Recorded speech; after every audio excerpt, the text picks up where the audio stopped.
Welcome everyone to today's associates meeting with SIEPR, the Stanford Institute for Economic Policy Research. I'm Mark Duggan, the Trione Director of SIEPR, and I'm so glad that you're able to join us today. I hope that you all had a restful and very happy Thanksgiving, and that the upcoming holiday season will be a safe and restful one for you and your families. I'm really thrilled that today we're going to be joined by Dan Morehead, who is the co-chief investment officer of Pantera Capital.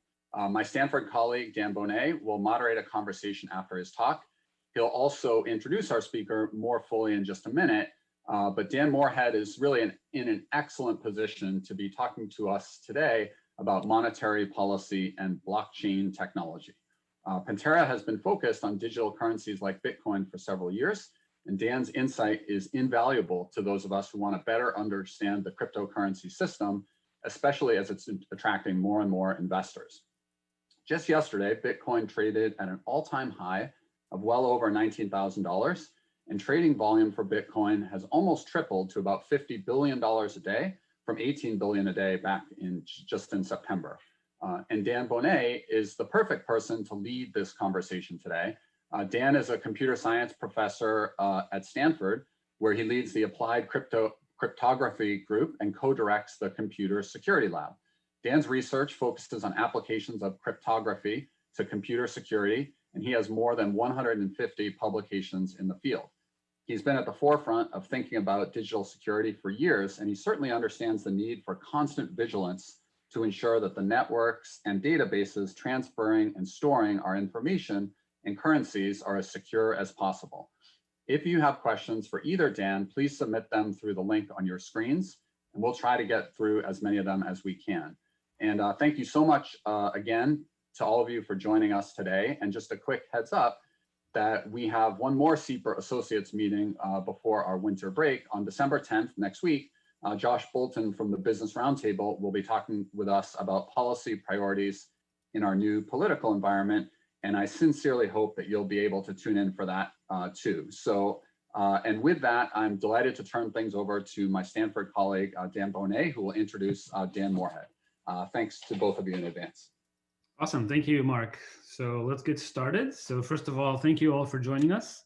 This is a wonderful day to be talking about blockchains. I don't know if many of you are aware, but this is actually a fairly important day in the world of blockchains. Today, basically the first part of Ethereum 2.0 launched. And if any of you have questions about that, we'd be happy to talk about that in the Q&A session. So this is actually a pretty important day in the world of blockchains. Ethereum is the second largest blockchain in the world. So to get us started, I'm really, really excited to introduce Dan Morehead. So I'm really looking forward to your talk, Dan. Let me just do a quick introduction, and after Dan's talk, we'll have more of a conversation. So Dan founded Pantera Capital Management in 2003. He also co-founded and was the CEO of Atriax, an electronic foreign exchange platform. Prior to that, he was a global head of FX options at Deutsche Bank in London and managed a global macro fund at Bankers Trust. And Dan, of course, graduated from Princeton University, which is also my alma mater. So happy to have you here. And I'm really, really looking forward to your talk, Dan. And thanks for coming. And the floor is yours. Dan, thank you so much. And Mark, when we first spoke about it this summer, your timing is impeccable to have this policy talk on the day that ETH 2.0 launched and Bitcoin hit an all-time high. So very well timed. Thank you all for joining. What I wanted to do is share a handful of different perspectives that have helped people get their head around what blockchain is. Blockchain is sometimes called digital gold. It's sometimes called a currency. It's sometimes called a commodity.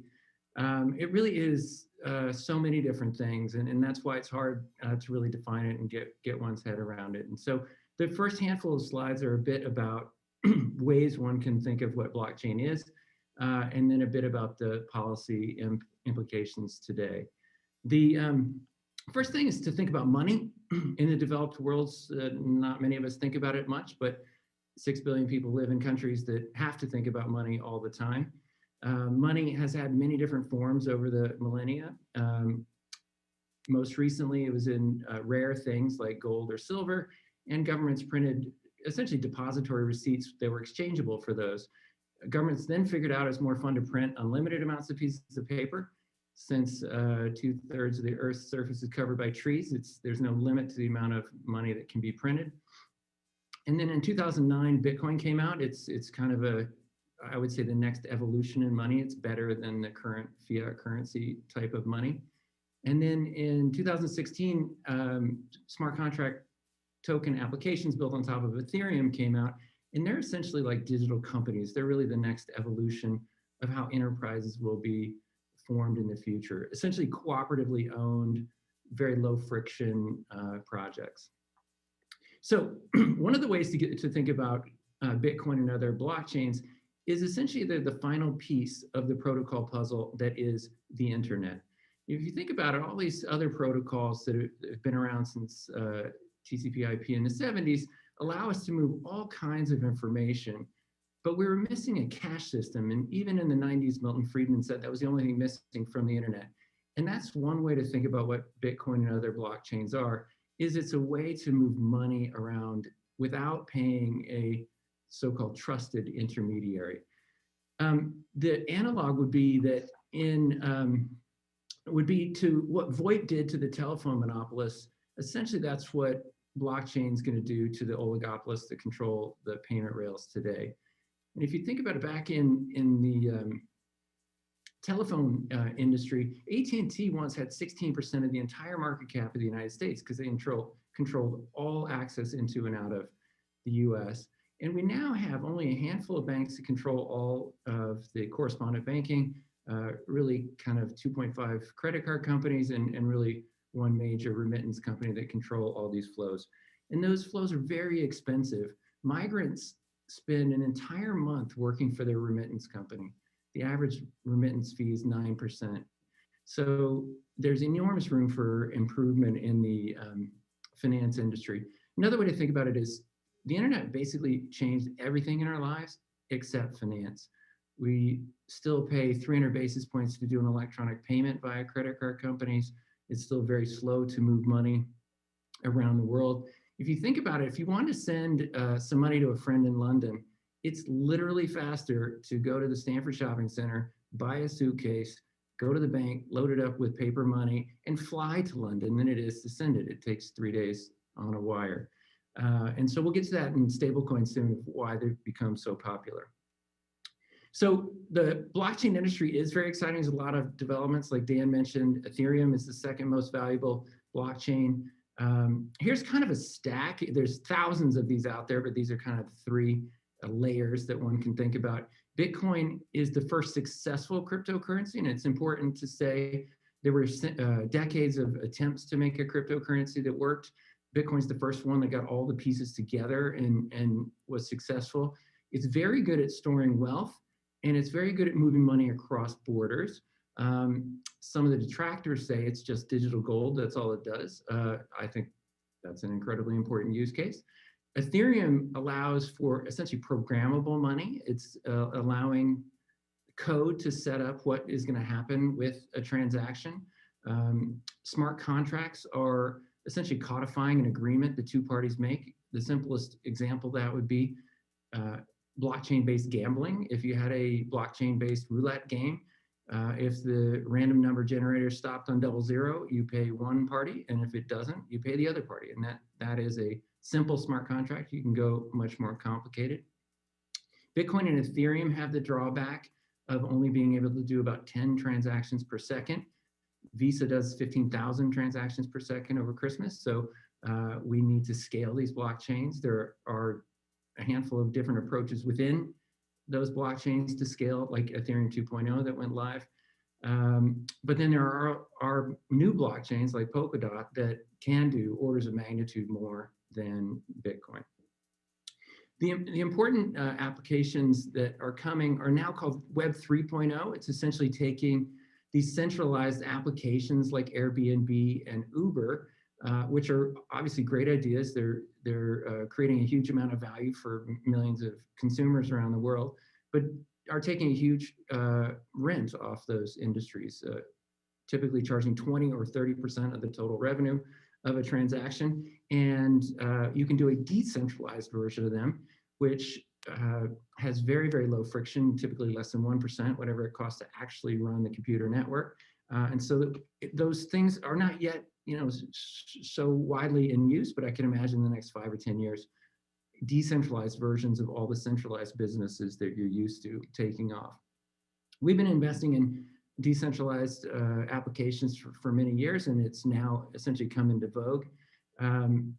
The decentralized finance concept is taking off. It's basically taking the bank out of the middle of borrowing and lending and other finance applications. And this is a graphic that just shows the exponential growth in the recent 4 or 5 months of the amount of borrowing and lending that's being done in decentralized finance. Another decentralized type of business is doing exchanges, but without having an expensive exchange in the middle. You can have a decentralized exchange where the assets are custodied in code rather than in vaults or big centralized exchanges. And there have been days over the last few months where decentralized exchanges in the crypto space have done more volume than even the large centralized exchanges like Coinbase. So that's kind of a whirlwind tour of the different protocol tokens that themselves have a lot of price volatility, but price volatility is bad for many use cases. People don't want the value of their currency gapping up or down. So stablecoins have been invented. And stablecoins are essentially a token that is exchangeable, if you will, for some fiat currency. It's typically the US dollar, but there are brands of all the other paper currencies out there. And that gives you all the benefits of a token without the price volatility. So in the US example, there are several. There are centralized ones. Coinbase and Circle have built one called USDC, and that takes US treasuries, puts them in a custodian or SEC regulated custodian, and then issues essentially depository certificates against that. And once you have that, then you have the benefits of a token. I previously gave the example, if you're trying to send $1,000 to a friend in London, it's very, very slow and cumbersome. If you're trying to send $10 million between two very sophisticated Wall Street firms, it's still very slow. FedWire takes 3 hours to move money. And in this era where we're used to sending any kind of information instantaneously around the world, it seems ludicrous to have to wait 3 hours to send money. Stablecoins can be done instantaneously, and that's their benefit. Once you've bought a stablecoin backed by the US dollar, you don't have any currency price risk, and you can send it to a friend or a retailer or whomever you wish to send it to, and it'll arrive instantaneously. The other huge use case we've seen for stablecoins in the pandemic is from citizens of countries that have much more debased currencies reacting to the financial stress by buying stablecoins.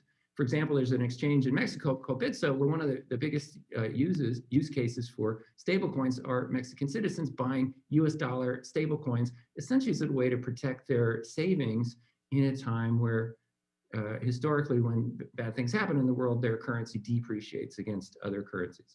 So stablecoins are a good idea. So a good idea is always copied. Facebook a year ago announced their version of a stablecoin. It's called Libra.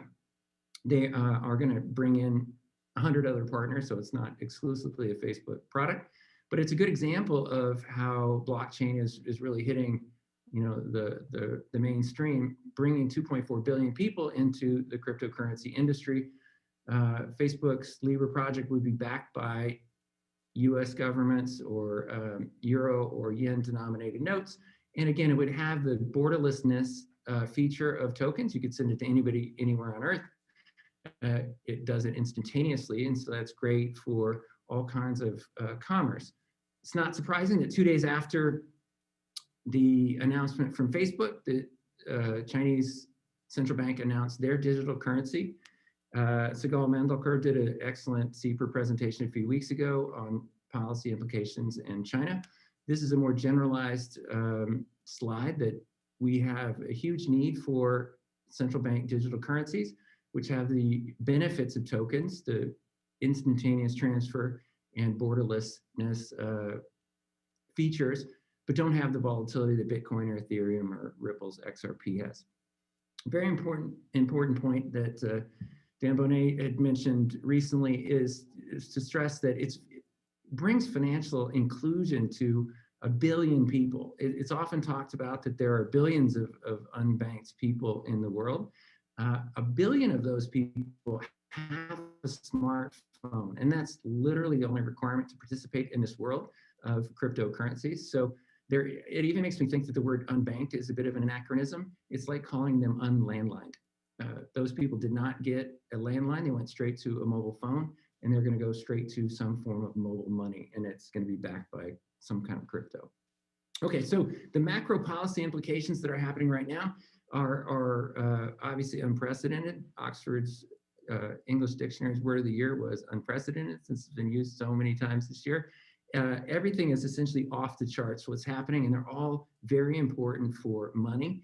And cryptocurrency, I think, is a huge beneficiary of the implications of this policy shift. So money printing. In June, the United States printed more money than it did in the first 2 centuries of its existence.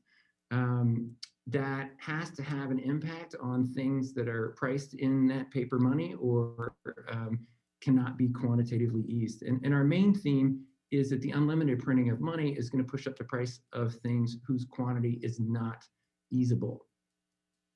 The graphic of money supply is a really good way to show why Bitcoin and other blockchains are essentially better than fiat currency. This is a graph of the money supply growth of a couple of representative currencies around the world, the US dollar, the Japanese yen, and the Brazilian real.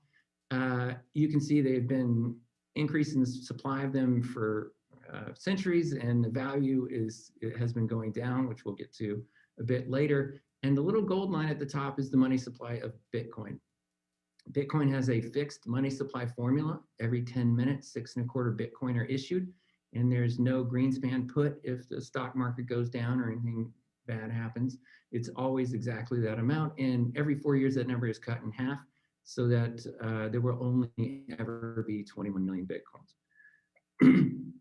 Emerging market, and so this is a graphic of many major currencies priced in ounces of gold, which is something you cannot ease, and it just shows that over the decades, paper money has been losing value at a rapid rate relative to things you can't ease. People in the emerging markets get it. The value of Bitcoin has already hit record highs in the countries that our billions of citizens live in, and it doesn't take webinars to discuss why Bitcoin's important in a country like Argentina. So old adage, don't fight the Fed. It's something I agree with these days. Back in the day, central banks used to try to reduce inflation, and reducing inflation is very difficult. It takes years of effort. It takes institutional adoption throughout the entire society, whereas creating inflation is actually quite easy, as Zimbabwe and Venezuela have proven. And in the United States, the goal is to have inflation average more than 2% over a multi-year period. It's currently at 1% heading south, so it's going to take running inflation much higher than 2 or 3% for many years to get the Fed's inflation target met, which is very good for things like gold and cryptocurrency. Here's a timely example of a country that invented quantitative easing, Japan. They also invented zero interest rate policy, and they were one of the first major countries to use printed money to buy equities. This is the value of their currency in a real broad effective exchange rate. It's been plummeting ever since they said that. The former chair of the Fed, Janet Yellen, has said that the US should consider buying equities with printed money. This is what's currently happening to the US dollar. This is the value of the US dollar relative to all of our trading partners. There was kind of a knee-jerk flight to quality positive impulse when the crisis started in the early part of this year, but it's since been dropping off very quickly. There are negative interest rates in many countries, and so you are looking for assets that have some kind of preservation of wealth, preservation of capital, and obviously, Bitcoin is one of the first answers to that. Here is what happens when you print lots of quantity of money. You get the price quoted in that paper money going way up. This is most major asset classes and then some cryptocurrency assets. The proof to our thesis that when you vastly increase the amount of money, you're going to have the price of things whose quantity can't be eased go up, is that stocks are up during a period where the S&P earnings are thought to be down 30%. That can only happen because of a monetary policy input.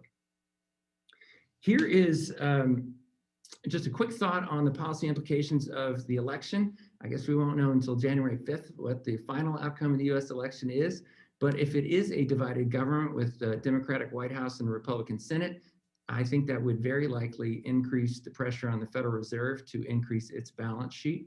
And as we've overlaid in this graph, as the Fed's balance sheet has increased dramatically, that's been coincident with the steep rise in the price of Bitcoin. I would imagine that is likely to continue. And here's a final concluding thoughts on the markets and why investors such as ourselves would be interested in it. The first is, in my career, I've always looked for asymmetric opportunities. Interesting things like Russian privatization or Tesla Motors or things like that had a lot more upside than downside. The cryptocurrency opportunity is the most asymmetric I've ever seen. It's going against literally the biggest markets on earth, and it's starting from a very small size.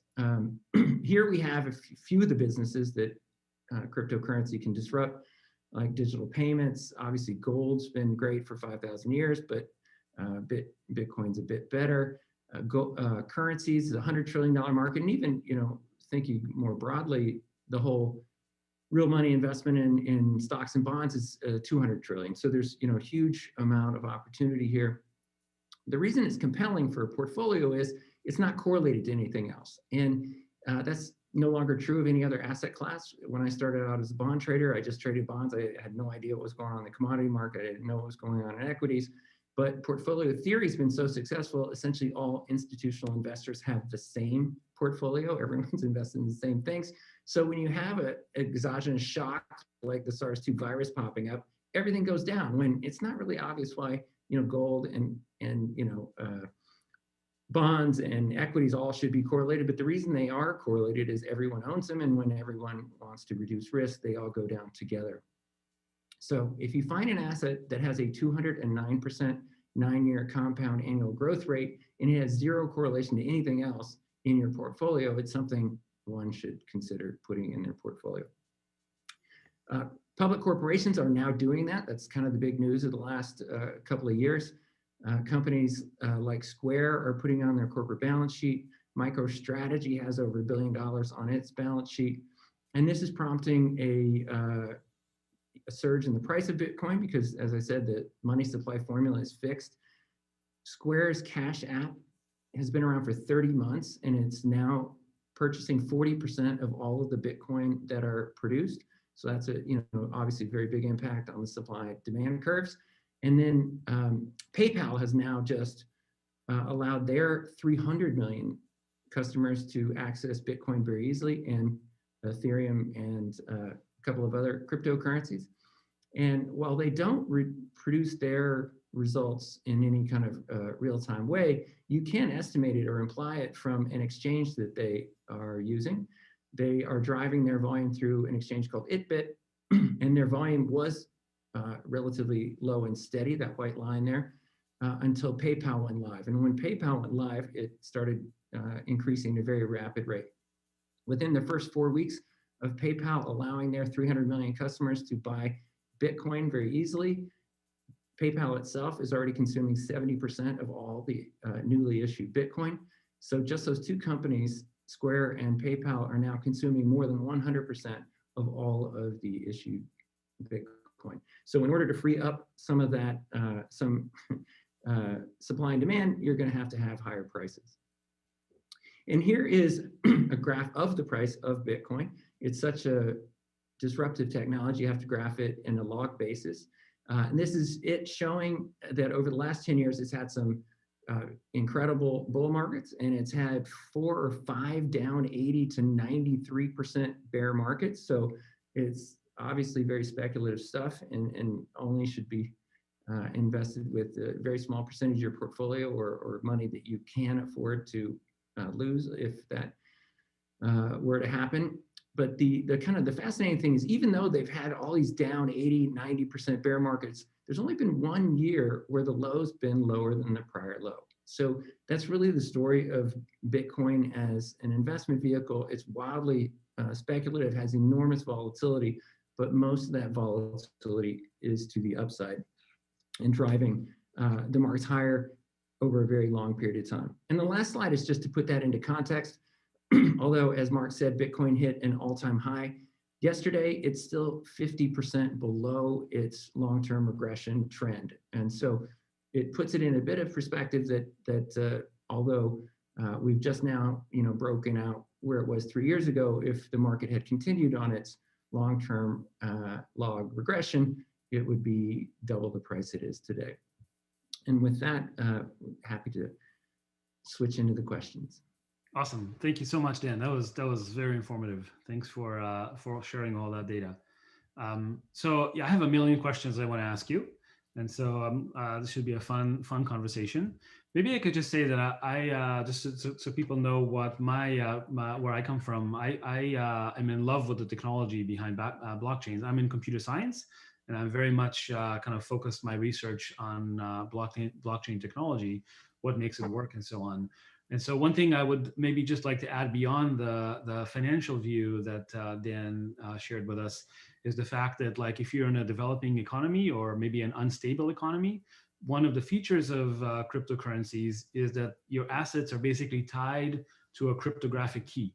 And so if you own that key, no one can take the assets away from you unless you somehow give them away or they're able to take away the cryptographic key. So in some environments, maybe not in the US, but in some environments, that's a very appealing feature to have for storing value.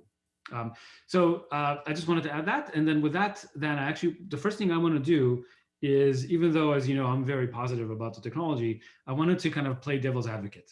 Okay, so I wanted to kind of ask you 5 questions about the failings of the technology, and we can have, I think that would lead to a good conversation.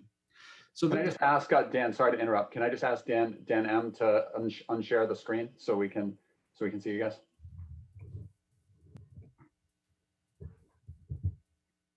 Yeah, excellent, perfect. All right, so let's see. So yeah, so I'd like to play devil's advocate, and let's see some complaints about the Bitcoin and blockchain technology in general. So the big vision for Bitcoin and for cryptocurrencies in general is that they would replace fiat currency, right? So we would be using these currencies to buy tomatoes at the market, coffee at the coffee shop, and so on. None of that has happened, right? I can't use cryptocurrencies to buy things on Amazon. I definitely can't use cryptocurrencies to buy tomatoes at the market. And so is that a failure of the technology, or how would you interpret that? Yeah, so it is fun to hear people's negative takes on blockchain. I'm obviously drinking the Kool-Aid, so it's always nice to hear the negatives. That one I've heard for 8 years, so it's an easy one. Bitcoin's going to do so many different things, and essentially the last thing it's going to do is be good for buying a cup of coffee. It's really good. Like you said, there's 6 billion people who live in countries with terrible currencies, terrible banks, no access to banks, capital controls. Often the citizens' savings are confiscated in bank failures. It's great for that. So that's why you see countries like China, India, Philippines, really using Bitcoin. But buying a cup of coffee in Starbucks is not great for you. There's a couple of reasons. One, highly volatile. It's just a fact. It has 60, 70% annualized volatility, so it makes it bad for pricing as a unit of account. In 10 years, that will have calmed down and it'll be normal. Another reason it's bad for commerce like that is if you think this asset will keep appreciating at these astronomical rates, you really probably don't want to buy anything with it because you'll ultimately regret it. And the first commercial transaction was a developer bought pizza for 10,000 Bitcoins. That's $200 million, right? It's $200 million today. And the guy wasn't a dope. He got 2 pizzas, so it was only 100 million per pizza. But the punchline is it's not good spending Bitcoin because it's a very deflationary currency. If you want to buy a flat screen TV, you can buy 1 today or 10 next year. And so you probably want to hold off and do it. And the other one would be is national currencies are always going to be the prices you see on the Starbucks menu. Even if Bitcoin's wildly successful and every person on the planet has a smartphone and every person has Bitcoin, if you walked into a coffee shop in Europe, you're going to see the prices in Europe. So that's just the way it is. It might be Bitcoin powering your transaction when you do the QR code. It might be all Bitcoin below the surface, but you're always going to see a national currency on the price list. Yeah, so that I totally agree, of course. So really what it's used for is kind of a stored value and investment vehicle. It's not so much as a method of exchange. It's not kind of something that you would use to buy stuff on a daily basis. Yeah.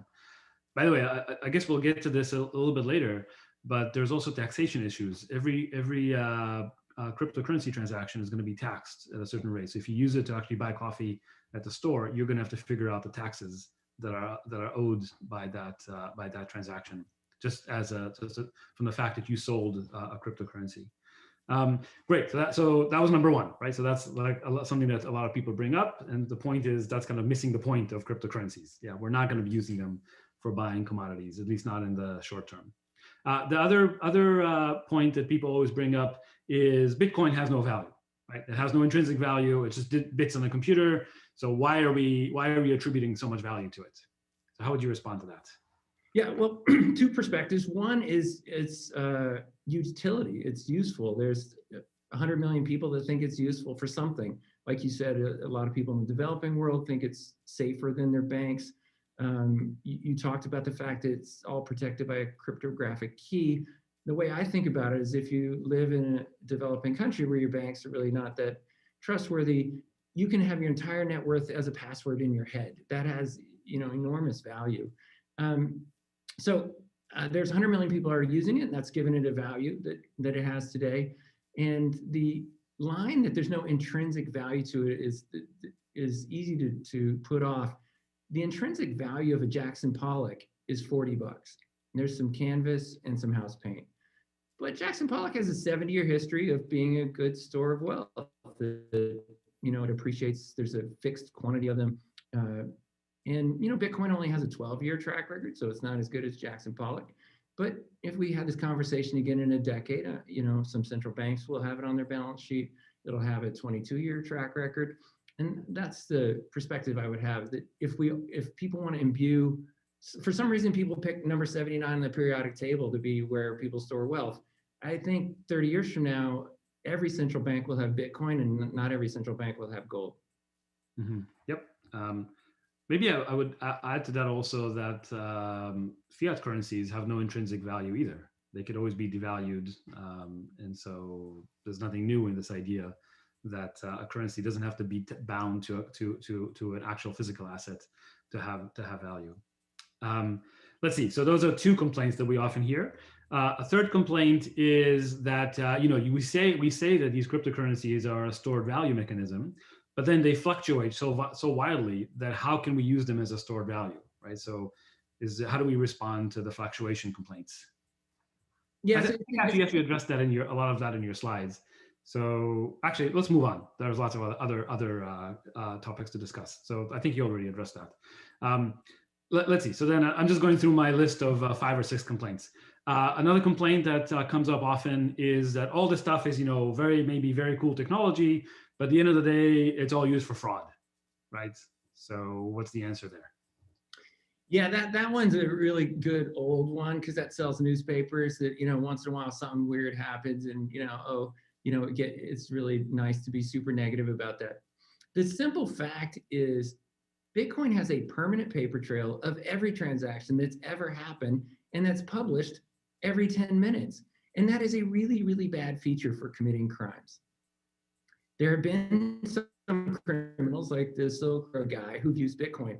They are all in jail. There were even 2 US federal agents on the Silk Road task force that were embezzling money from the Silk Road guy and other people, and they were laundering it through Bitstamp, which is the largest exchange in Europe. And I actually was the chairman of Bitstamp at the time. And they told me there's a federal agent laundering money on our website using Bitcoin. And I said, you guys watch too many Tom Cruise movies. This can't be happening. And so I looked at it and said, oh, this is really bad. So we called and we reported it to a second FBI agent.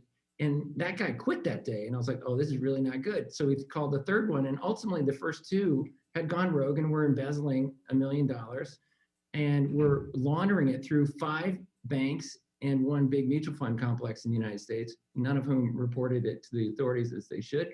Whereas these Bitcoin company did report it. And you print out every transaction they ever did, and they're doing 10 years in prison. So if the US government had to approve one of 2 things, cash or Bitcoin, it'd be a no-brainer. They'd pick Bitcoin. Bitcoin's awesome. So the whole kind of Bitcoin's great for crime thing is not even remotely based in fact. It's very.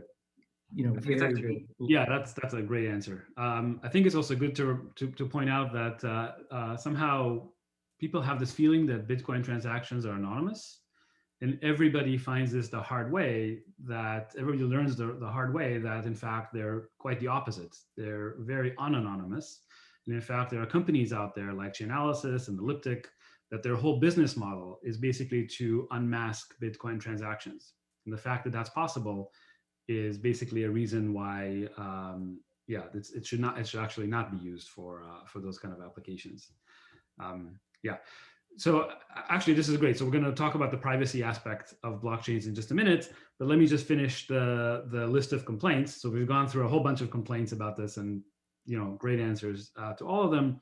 The last one that comes up often is that Bitcoin involves a mechanism called proof of work.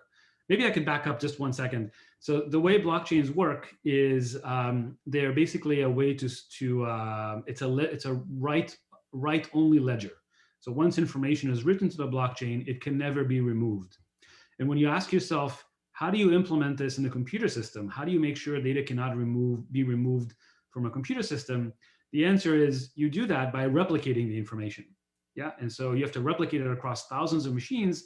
And so now you have to remove it from many, many machines, which presumably is quite difficult. But once you replicate information across computer systems, you also have to come up with a way to make sure all these systems are looking at the same data. So this is called the consensus problem, right? They all have to agree on what data is currently on the blockchain. And so all the different blockchains use different consensus algorithms. Bitcoin uses one consensus algorithm. Ethereum uses a very similar one. Actually, Ethereum 2.0, which just started to launch today, that was kind of a big deal. That uses a very different consensus algorithm from what we've seen before. And again, maybe we can talk about that a bit later. However, the existing consensus algorithms that Bitcoin uses and Ethereum uses is called proof of work. Yeah, and I imagine many of the folks in the audience have heard that proof of work burns a huge amount of energy. Yeah, it's something like the amount of energy burned to create Bitcoin blocks is comparable to the amount of energy that a medium-sized country consumes. So how do you respond to the fact that these things are just horribly inefficient and they're almost the opposite of green technology? I respond, yes, you're right. So that is the only negative to Bitcoin that is a real issue. That Satoshi, when it invented Bitcoin, wanted to make it one CPU, one vote. So every computer has a vote on the network, and the more hardware you use, the more power you have. And Dan, in your statement that it takes more energy to create a Bitcoin, I would flip that around. 6.25 Bitcoins are going to be created every 10 minutes, no matter what. If it's just you and me and our laptops, it'd still be 6.25 Bitcoins. And if it were the largest computer network on earth, which Bitcoin is right now, it's still 6.25. So the same number's created all the time. But the way capitalism works is if the value of that is going up, more and more people will throw more and more hardware and electricity at the problem. It is estimated that Bitcoin consumes 0.2% of all the electricity produced on our planet. That is a very large amount of electricity. And it's based on price demands. If the price of Bitcoin goes up 10x, that number will go to 2% of the world's electricity. It's just, that's the way capitalism works. That's conceivable, but if Bitcoin went up another 10x in price and value from there, it would literally be riots in the streets. So that is the Achilles heel to Bitcoin, that it does consume electricity, and that's the way it's set up. And so that's why today Ethereum switched to a proof of stake mechanism. All of the new blockchains use proof of stake. I think that's going to be obvious that, Bitcoin might be grandfathered in, if you will, but all the new ones have to use proof of stake. And proof of stake is essentially what we have in corporate governance: one share, one vote, rather than one computer, one vote. And so you're not essentially burning electricity to ensure the network.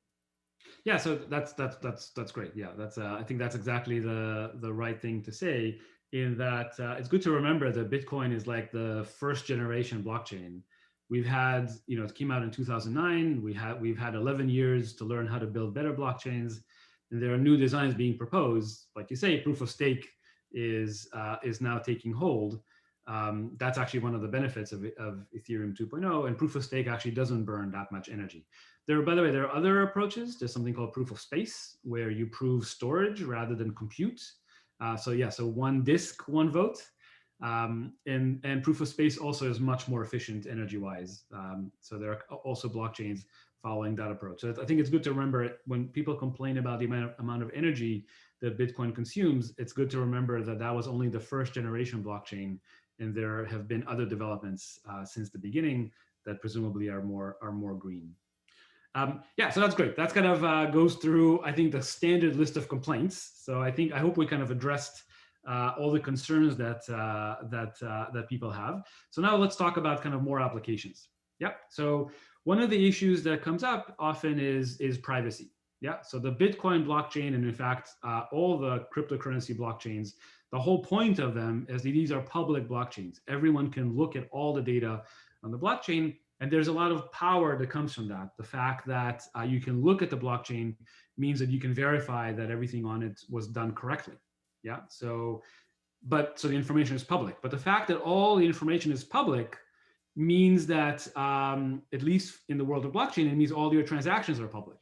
So businesses simply can't use that, right? If I want to build a supply chain and I want to pay my supplier in Bitcoin, well, everybody in the world will see exactly how much I'm paying my supplier, right? So if Ford wants to build trucks and they want to buy tires from Michelin, everybody will know exactly how much Ford is paying for their tires. So that's kind of a non-starter for businesses. So what do you see as a privacy solution for cryptocurrencies?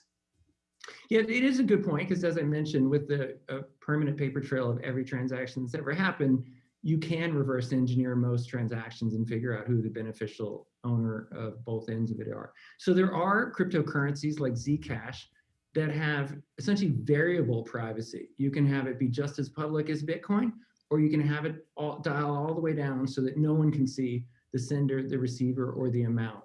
And that's an interesting part of our space that is developing to allow corporations to use blockchain without having all of their transactions be public.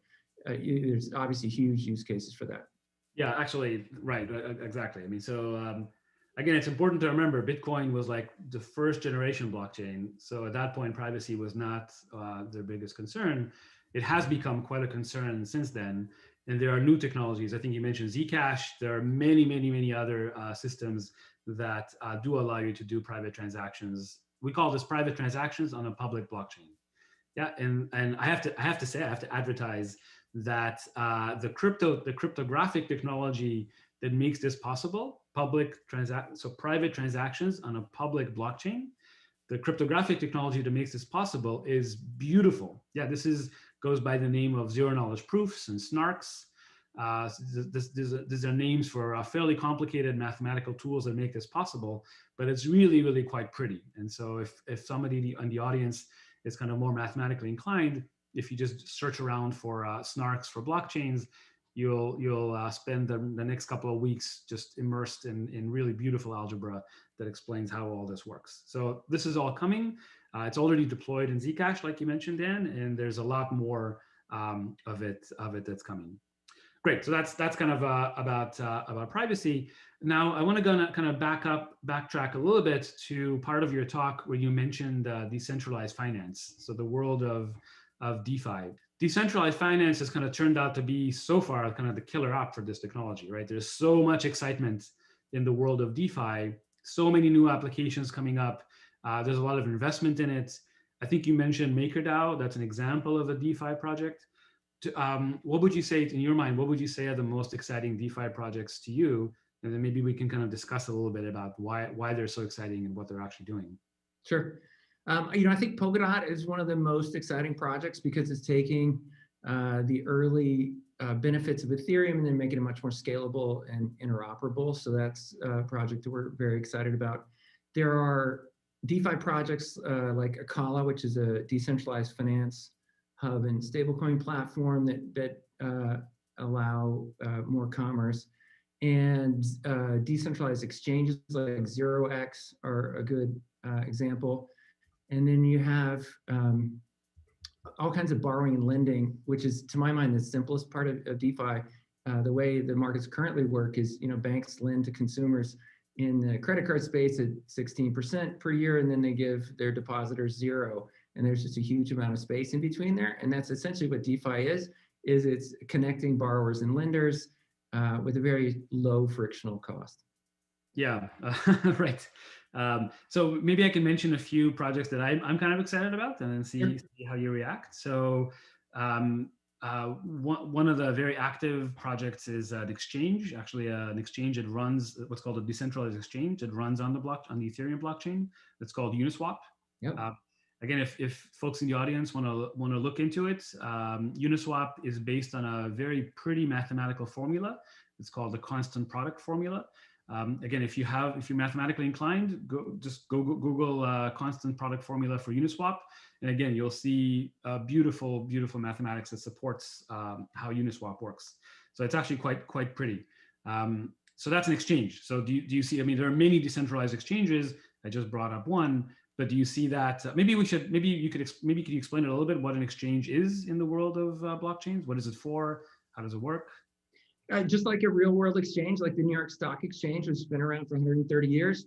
In the old days, they would build a marble ionic column building to signify stability, and they would take in a ton of capital, and they would use that capital to pay off the disasters that happen every 8 or 10 years.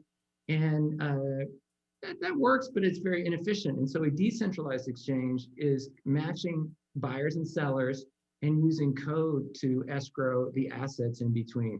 And again, it's just much more efficient. You're taking the middleman out, and both sides get a better experience. And Uniswap is a spectacular example of decentralized exchanges. There have been many days over the past few months where they've done more business than Coinbase. And if you would have said that to somebody a year ago, they would have bet you 100 to 1 against that being true. So it shows that decentralized finance is really taking off.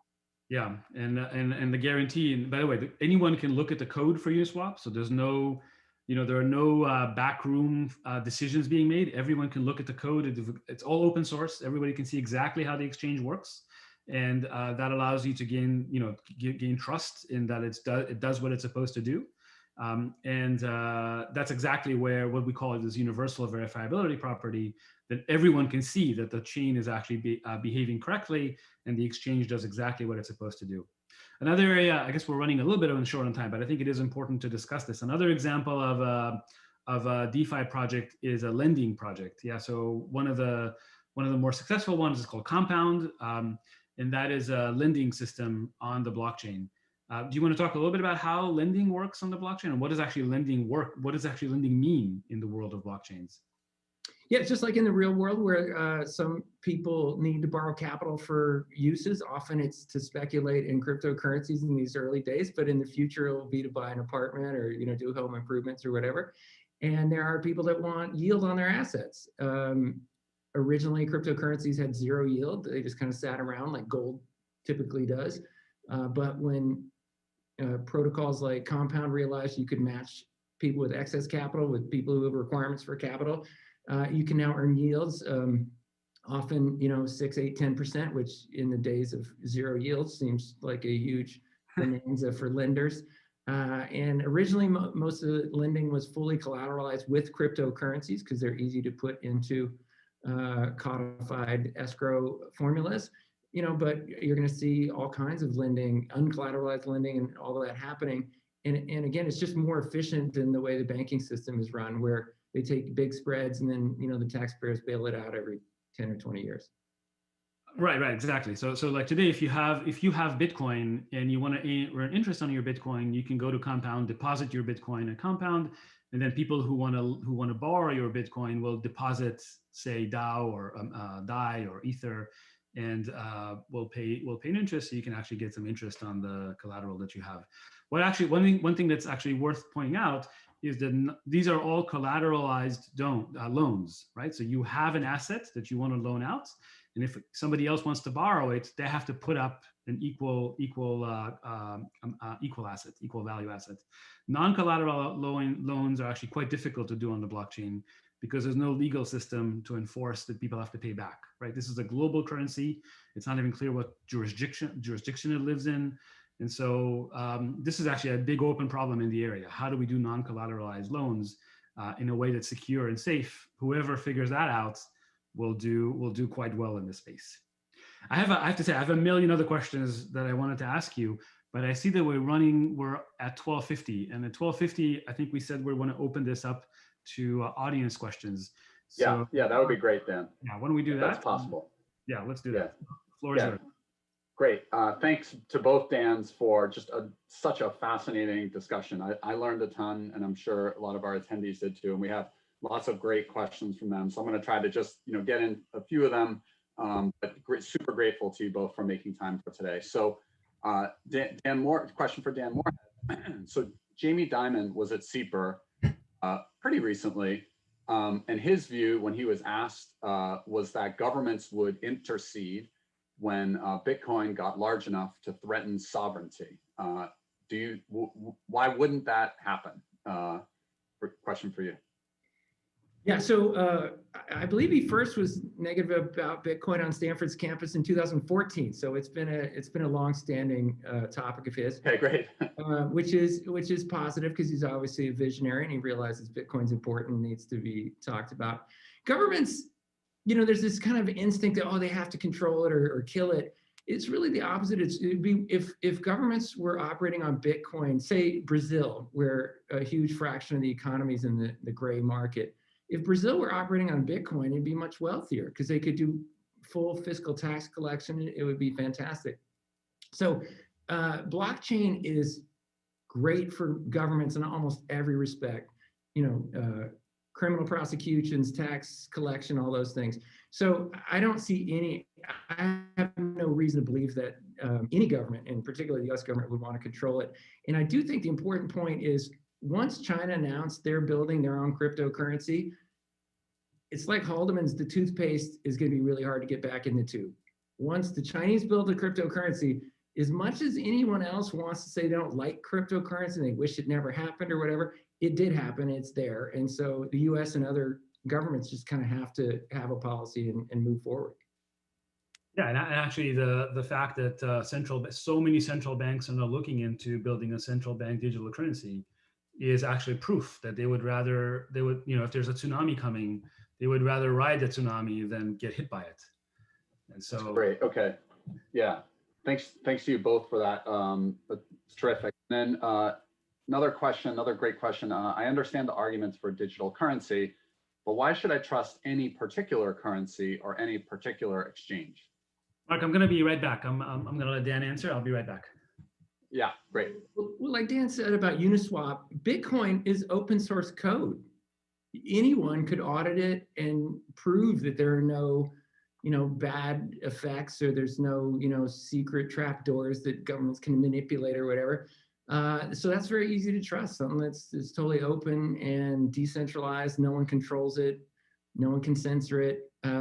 Whether it can't go down 80% tomorrow, it could. So like if you're thinking about it from a financial standpoint, it's a very volatile asset and it really could go way up, could go way down, but it's not going to break. And Bitcoin has been operating for 11 years with 24/7 uptime and never a single outage, which is not true. I don't know of any financial system that's true. Swift gets hacked all the time. Facebook goes down. Bitcoin's never fallen over. So it has at least an 11-year track record of perfect functionality. That's great. Thanks for that. Another question, sort of touching on the title of our talk about monetary policy, and Sigal touched on this a bit a couple of weeks ago when she was at SIEPR. Does the Federal Reserve Bank have a plan to include digital currency operations? So the U.S. Fed has opened a study group in Boston to work on a U.S. Central bank digital currency. You know, Segal said they're 6 years behind the Chinese central bank. I would take her opinion as being valid. So the U.S. is moving forward, but slower than the private sector and slower than some central banks. Great, thanks for that. And another question, so this is sort of two questions in one. Why is most of the Bitcoin controlled by a very small percentage of owners? And what are the risks associated with this concentration? And then what will prevent another cryptocurrency coming along and replacing Bitcoin as a new, better, faster cryptocurrency? Yeah, so there is a concentration amongst very early adopters, many of whom, you know, view it as almost kind of a philosophical stance rather than a financial transaction. But it doesn't, you know, deter the usefulness of it. You know, like I use Google and I don't really care that the founders own a big chunk of Google stock. It still gets my search done for me and it works fine. And Mark, what was the second half of that question? Sorry, I had myself muted there. And then what will prevent another cryptocurrency coming along and replacing Bitcoin as a new, better, faster cryptocurrency?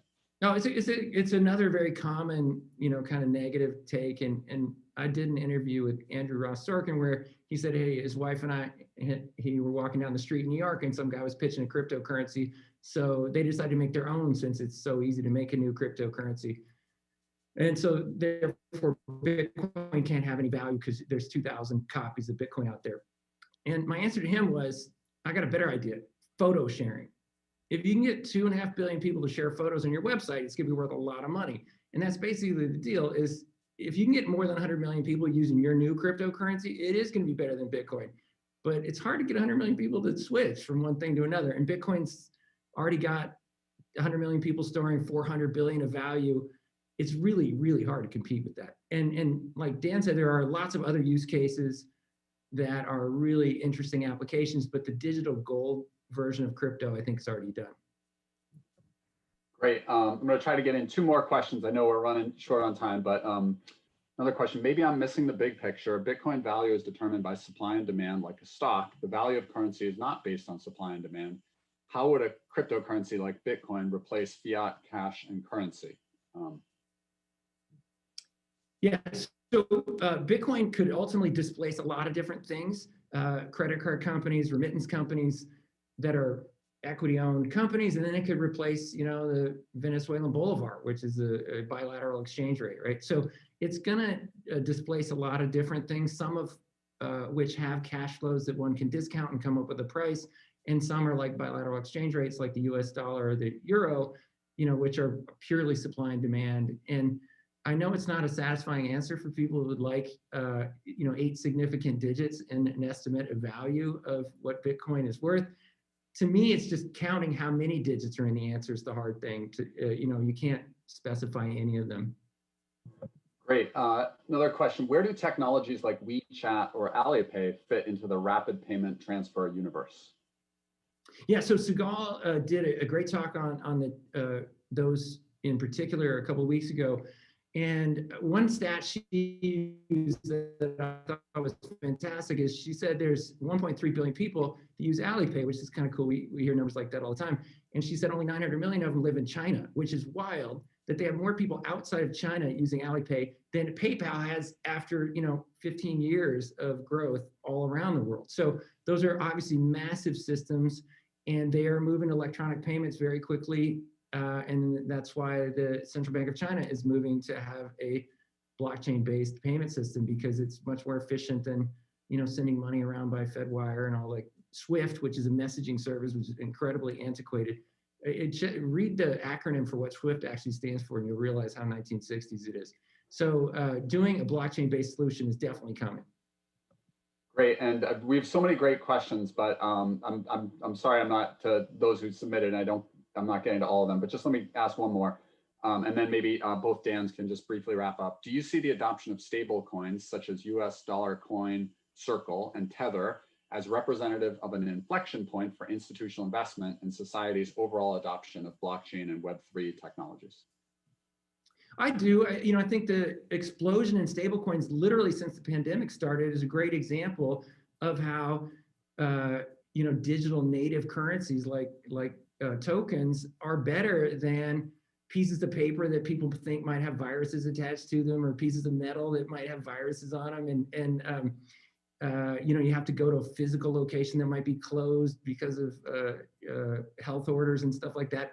Digitally native currencies like Bitcoin are just easier to use. And the graph of USDC, which is Circle's stablecoin, went from about 300 million outstanding right before the pandemic to 3 billion outstanding now, because it's more useful than using paper and metal to represent value. So I actually think it's a really good kind of graphic of how blockchain is working in this new environment. If I could just quickly add to that, in a lot of the developing economies and such, folks obviously want to get their hands on the US dollar, but not everybody can get their hands on the US dollar. And so a stable coin, a digital stable coin that's bound to the US dollar is a very good substitute. It's bound to a cryptographic key that the person owns, and no one can take the funds away. If the person wants to send the funds to someone, they just have to send the cryptographic key to that recipient. And so it's a very easy asset to manage. And that's why there's so much appetite for it in places like Argentina and Venezuela and so on. Well, I can't thank both Dans enough for making time today. I think it was just such an interesting discussion, a great presentation by Dan M at the start, great conversation between the two Dans after, and thanks to you both for fielding questions from our audience. I hope that all of you who attended enjoyed today's event as much as I did, and I wish we were all together in person so that I could, personally thank both Dans and connect with many of you. But just thanks Dan and Dan, and I hope to see all of you who were able to attend today's event at our event next week with Josh Bolton. And in the meantime, I hope that you continue to do well, and that looking forward to the holiday season, and that we'll see you soon. So thank you so much. Thanks, Mark. This was fun. Thank you.